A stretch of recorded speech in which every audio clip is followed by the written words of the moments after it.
Cascade of Catastrophes. Ecology of Fear. Introduction. Luke 23:42, Jesus, remember me when you come into your kingdom. Jesus answered him, truly I tell you, today you will be with me in paradise.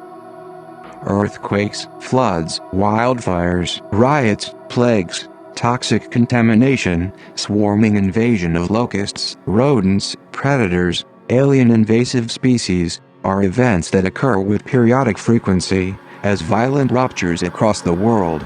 Also as repeating spectacles across thousands of movies and works of fiction. The disasters, epidemics and invasions which bash civilization also provide all the necessary actors for the economy of disaster fiction. Now classified as climate fiction. Our deepest anxieties, existential threats and duality that coagulates into an ecology of fear. Stable habitat and human projects are getting increasingly undermined by not just extreme climate events but an entire range of human constructs as well. His so-called kingdom is besieged by a great unraveling, they say. Every forthcoming disaster with a higher body count, greater distress and even higher economic loss, actuating upon a chain sequence of more frequent and destructive encounters. A cascade of catastrophes, if you will, especially visible within megacities around the world. All such 20th century symbols of economic, industrial and liberal paradise. What may appear as small events or changes are also driving variables or inputs which are eventually magnified by feedback loops that can produce highly disproportionate or unpredictable outcomes. The landscape upon which every megacity is constructed incorporates layers of destruction, extermination of wildlife as well as a range of ecological graveyards. The limitless vertical and horizontal expansion, the outrun of mass urbanization is eventually dealing with severe eco-punches. Be it Los Angeles or Mumbai or Shanghai, ecological disasters and degradation outweighs every economic, structural and political change. The sinusoidal curve of boom and bust that impacts millions of people grappling with deep anxieties of an existential order in this post-liberal era. That ecology of fear in reality and in fiction, a collapse in slow motion, from lofty utopian designs based on self-innovating technology and cheap energy. Manifest destiny, higher consciousness and whatnot. 1.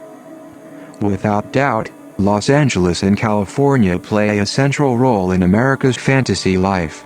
Not just based on Hollywood or Silicon Valley or the sun-kissed progressive lifestyle, but the entire surrounding regions of Los Angeles, that symbolizes the ultimate urban future for the entire world to aspire.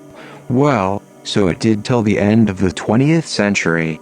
The seismic instability, tectonic plates upon which Los Angeles is constructed and its relationship to the rest of California is a great example of human exceptionalism. The colonial history of California is packed with violent malaise, mass extermination of wildlife and desperate social struggles between ever-new immigrants and settlers. Thousands of projects that ordained one form of sacrifice or another, wiping out grizzly bears, mountain lions, coyotes, wolves, eagles, vultures, rats and on occasion even plague-bearing squirrels, boars and badgers. The grid-based purification of the prior ecosystem, Californication, whereby the urbanization of Los Angeles, San Francisco, San Diego, San Gabriel and Santa Monica took place, 1880 till the end 1999. The urbanization of the Los Angeles area takes place during one of the most unusual episodes of climatic and seismic benignity since the inception of the Holocene. Mike Davis, Ecology of Fear, Los Angeles and the Imagination of Disaster, 1998. By the mid-1990s, seismologists concluded that the entire region's population was living on top of more than 50 faults, stacked up to the vast corridor of the San Andreas Fault. In retrospect, Los Angeles' transformation into a bastion of capitalist success occurred within stable periods of ecological peace and national triumph.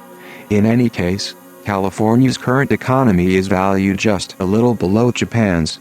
Gigantic as the economy and prosperity that we monitor so closely, As ecologically fraught as its continuity, in continuity of the disaster-prone foundations of Southern California.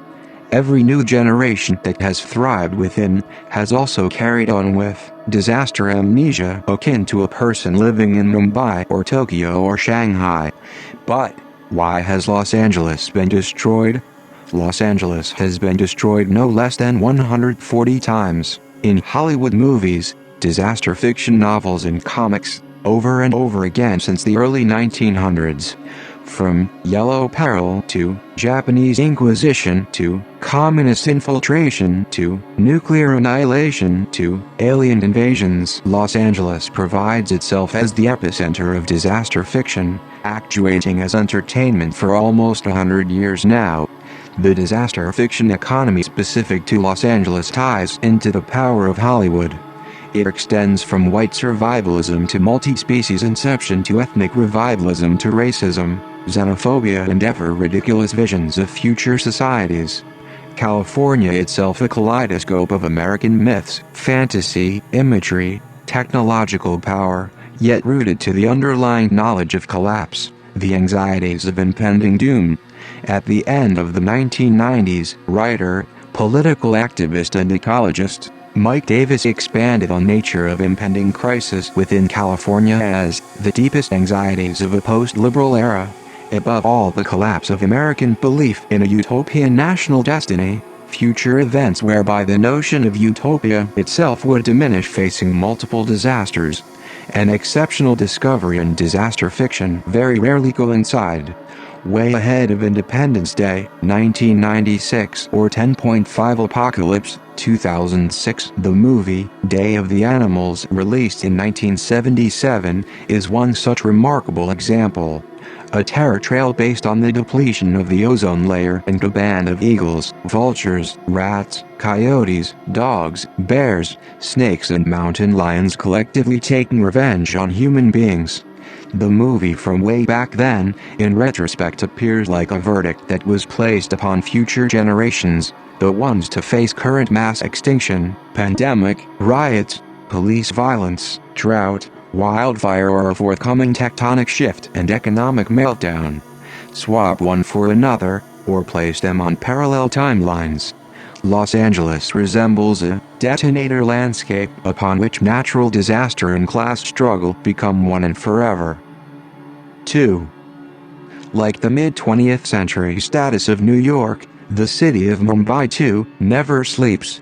Mumbai in a nutshell is the financial heartland of India, home to Bollywood as well as a symbol of preposterous overshoot. The density of everything makes Mumbai a megacity with visibly no limits to growth. No limits to movement and acquisition.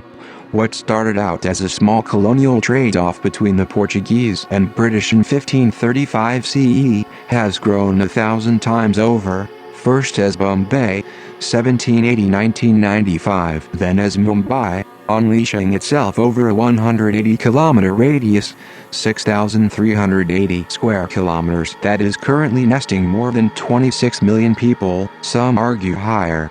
The human footprint of Mumbai exceeds that of small nations like Portugal, Vietnam or Guatemala. Outdoing existing real estate values across the world, Mumbai recently made news yet again, when the American corporation BlackRock purchased an office complex worth more than $220 million USD. For decades urban planners, politicians, the business class and the architects have hastened construction projects that are constrained by water on three sides of the megacity. The effect of this geography, for some people, is how Manhattan was a century ago, and hence follows a similar trajectory of real estate capitalism to continuously build upwards and smaller, across the sea and over land that is but temporary. The building and transit hysteria of Mumbai that never stops proliferating upon land, one that will cease to exist in the near future. Submerged partially or completely, due to gradual rise in ocean levels, melting glaciers, polar ice sheets and flash floods. More than half of what is known as Mumbai is standing upon reclaimed land, a huge bed of loosely packed rocks, stones and earth to be precise. Upon such a city afloat on many things ecologically insane, are thousands of high-rise societies, Hundreds of skyscrapers and high-tech business districts, small clustered housing projects, gigantic slums and all the major transport lines. The incoming eco-punch not only deals with the loss of housing, livelihood and infrastructure, but also economic prosperity, wealth and ultimately loss of lives of the poorest and weakest people of Mumbai. While the collapse and abandonment is yet to come, the current breakdown is visible within the existing fabric of life, as seen in the degeneration of healthcare and sanitation, air and water quality, efficiency of hospitals, availability of doctors and disaster relief services. It takes about 2 hours in a taxi to cover a distance of just 20 km within central Mumbai. This financial heartland is basically running into multiple supply crises, social disorganization, rising mental health problems, political conflicts and possibly extreme natural disasters. Mumbai is typical of a megacity with an incredible wealth gap, which cannot be objectively wiped out, given decades-long depopulation, or an ecocide within rural India. Mumbai is an endgame of sorts, where a very rich minority has subsidized globalization and capitalism, has the power to create tremendously powerful but idiotic movies, generate even higher returns on capital, but without laying any claim on behalf of the groups excluded from the very benefits of international trade, cheap labor, construction, housing and healthcare. 4% of Mumbai's population sleeps on the roads and roughly 16% of children below 12 suffer from inadequate nourishment. Objectively speaking, cities like Mumbai, Los Angeles, Santiago, Dhaka and Mexico City, to name a few, share common threats but not of a common scale. To measure the ecology of fear, each megacity is prone to a set of incoming disasters, be it earthquakes and volcanic eruptions, storms, floods, droughts and heat waves. Furthermore, man-made hazards such as air, water and soil pollution, accidents, fires, industrial explosions, sinking land levels, disease and epidemics, socio-economic crises, riots, police violence, terror attacks, nuclear accidents as well as war, German nuclear warfare. I really doubt as to all that is an outcome of ecological overshoot or entirely based on the ecology of fear. The future of Mumbai, like any megacity, will be decided by new modes of survival, coping mechanisms, diminished in scale and material prosperity by the end of this century. 3. Habitat quality is widely used as a key indicator in the evaluation of regional ecological security and resilience of ecosystems. The continuous specter of urbanization, road construction, waste generation, sewage and air pollution invariably impacts protected areas as well as places deep within the hinterland. As economic activity shoots up, what goes down is overall habitat quality. Relentless urban growth has not only wiped out biodiversity of native species, and the distance between protected areas and cities, but is now predicted to shrink dramatically in many parts of the world, including Eastern Asia, more specifically the East and South China Sea. All the megacities along the coast. The Shanghai metropole, which nests more than 25 million people, is a massive hub of the Chinese economy. The hyper-accelerated growth of the city during the last 40 years is now fraught with ecological damage. Shanghai, Hangzhou and Changsha are experiencing shifts within landscape patterns and increased landslides caused by urban sprawl and construction in less than 40 years. Nature.com 2023. As a megacity, Shanghai has the highest urbanization level in China, steadily equating to a tragic loss of biodiversity and a fragmentation trend, a continuous decline in the species and native wildlife. But the economic acceleration that created millions of jobs and much-touted prosperity is now flattening out in inexplicable ways to the ones who are fighting the hardest. Recently, record 2.6 million young Chinese showed up for 39,600 government jobs in South China provinces. New studies find a clear decline in fertility rates, reaching below replacement levels throughout big cities within China. Except volcanic eruptions, Several areas of central and south China have recorded increasing incidents of typhoons, floods, droughts and sandstorms, forest and grassland fires and red tides, while urban areas show a rise in rodent disease, respiratory ailments and water pollution. Earth.org. China's cascade of catastrophe is felt in the existing water pollution crisis. Apart from Shanghai and Beijing, other major cities' studies reveal extremely contaminated water. In Beijing, almost 40% of water is polluted to the extent that it is essentially undrinkable. In Tianjin, northern China's principal port city and home to 15 million people, a mere 5% of water is usable as a drinking water source. China's ecology of fear comes about clearly, yet without the need of any disaster fiction, as 80% of groundwater from major river basins is unsuitable for human contact. This is just one of the dangerous self-feeding mechanisms that has dealt yet another eco-punch to China's long-term economic prospects. It is highly improbable that Chinese industrial socialism and planned growth are ecologically viable models for the rest of the world, facing as many threats and loss of past exuberance. Surely you are aware of many more cascades of catastrophe within your country, around your city or habitat. As of now, the ecological and social degradation at a global scale is limitless in terms of understanding and measure. But there is a limit to how far such cultural and technological formulations and fantasies can take us in the search for or denial of material alternatives. Certain level-headed ecologists are convinced that most megacities will not survive to see the end of the 21st century. The enigma of technology solutions that aim to clean up the environment are not the concern here, as much as fossil fuels that are fundamental for the survival of every megacity, thus becoming major sources of CO2 emissions. This growth versus survival conundrum is ecological, social and political. Regardless, we can be sure that the incoming future will keep a lot of human beings tied up in disaster management, leading to a vastly reduced ecological footprint. Habitat conservation and resilience of ecosystems within a megacity and around is a vanishing prospect. At best, an ecological fantasy suited for smaller cities and towns. Questions of continuous material supply, land shortages, ecological and social disruptions are willy-nilly besieged by violent top-down politics and solutionism. Epilogue. The ecology of fear eventually rests upon the eternal connection between the natural and the social in terms of dealing with incoming disasters.